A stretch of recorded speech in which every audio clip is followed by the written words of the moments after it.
Pac-12 Men's Basketball Media Day continues from Las Vegas, and it's time to talk USC Trojans. Great to have the head coach of the Trojans, Andy Enfield, with us on the stage now. And Coach, good to see you. We'd love to hear, what are your thoughts? A lot of headlines around the Trojans, obviously, as is the case. So how are things coming together for you? Well, we're really excited for our basketball team. Great mix of experienced players that have been in a lot of big games. Very talented freshman class. This is our most athletic and fast with speed. Should play a lot faster this year than we have because of our speed and athleticism. You might have one of the best backcourts in the country, too, with Collier and Ellis. Talk about those two and what you've seen so far, them playing together. You know, Boogie was your leading scorer last year, but had to have the ball in his hands some. He's, with Collier in there, seems like he might be able to play off the ball a little bit more. Boogie and Isaiah Collier are great. They complement each other very well. And Boogie is a natural scorer, but he's come a long way in his decision-making, and he's a really tremendous lead guard right now. He's really improved, had a tremendous trip to Greece and Croatia in August where he had a 7-to-1 assist-to-turnover ratio. And then Isaiah Collier is very fast and athletic, and what a tremendous passer with tremendous court vision. So I think those two in the backcourt together are very dynamic as a tandem. We know Bronny had the health issue, the cardiac arrest in July. How's Bronny doing? He's doing well. I think at the appropriate time, the James family will give further updates. I think, as LeBron stated last week at Media Day, things were progressing, and under any medical condition, we respect the privacy of the young man, and but I think everybody is very supportive and hoping he gets back quickly. What about Iwo Chukwu? Do you have an update on him and his progression from his summer? Vince is feeling great, probably the best he's ever felt physically, and we expect him to play a full season. We're excited to get him on the court. I think you look up and we'll see Boogie Ellis in here soon, but it's, you know, in an era where things change a lot, and obviously Boogie had some change in his career, but to be able to bring him back, what does that mean to your team? Well, he's our leading returning scorer, and he's come a long way. One of the most improved players we've ever coached at USC. The thing that's improved the best is his leadership skill, and he's a true leader of our team, and he's played in a lot of big games and had some great games for us last year to achieve the success that we did. You know, you talked about the speed of this team, might be your most athletic team. Does that change your approach on either side, Andy? But obviously, you said playing faster, but you guys have been really good defensively for a long time. Does it allow you, when you have a more athletic team, to do more, or is it better just to simplify it defensively because of the athleticism? I think man-to-man defense will be our primary, like it has been. I think we have the #1 two-point field goal percent defense in the country over a 4-year period, the last 4 seasons.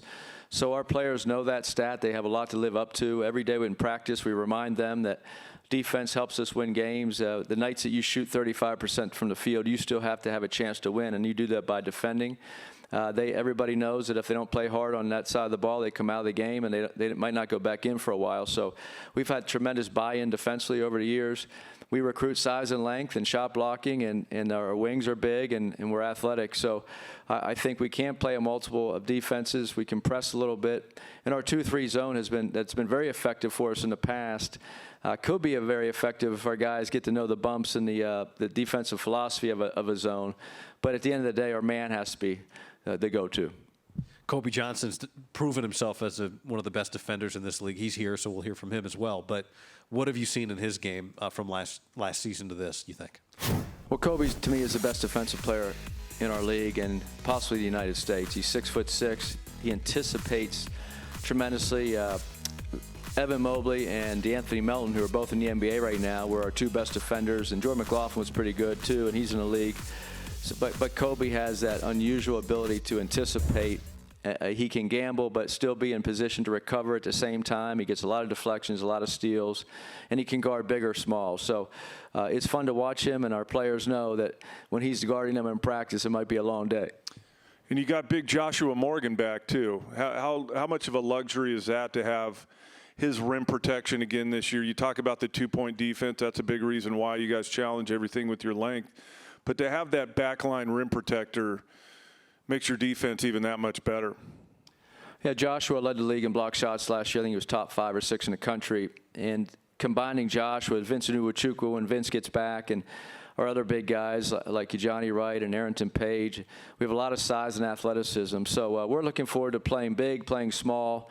And Joshua has the ability to guard and switch on smaller, even point guards, and keep them in front of him with the cushion in his long arms. Yeah, Arrington Page, tell us about him. One of the, this is obviously a very highly touted class with Bronny and Isaiah Collier, but it seems like Arrington Page could be an impact guy. You just mentioned him there. Do you expect him to make an impact quickly? Yes, our freshman class is terrific with Bronny, Isaiah Collier, Arrington, and Brandon Gardner. Gives us incredible athleticism and length, and Arrington is over 6'10" and very skilled. So we expect him to be in a Chimezie Metu mold where he can play different positions, inside, outside, and really affect the game in a variety of ways. How did you schedule this year, Andy, knowing that you were going to have, like you mentioned right off the top, your balanced roster? You got veteran guys, you got good young players, you got athleticism. What was the approach to putting your schedule together this year? We have a very challenging league schedule because the Pac-12 is probably as good as it's been in many years. We knew our league schedule would be tough, but we decided to go out and get some national games. We opened the season here in Las Vegas against Kansas State, who went to Elite Eight last year. Come back to Vegas and play Gonzaga on December 2nd at MGM. And then we have a tough tournament with Oklahoma, Seton Hall, and Iowa. And then we're playing at Auburn in December. So we have a lot of challenging games that could help our team prepare for the grueling Pac-12 schedule. What do you think will be the biggest? Most teams are better in January, February than they are in November.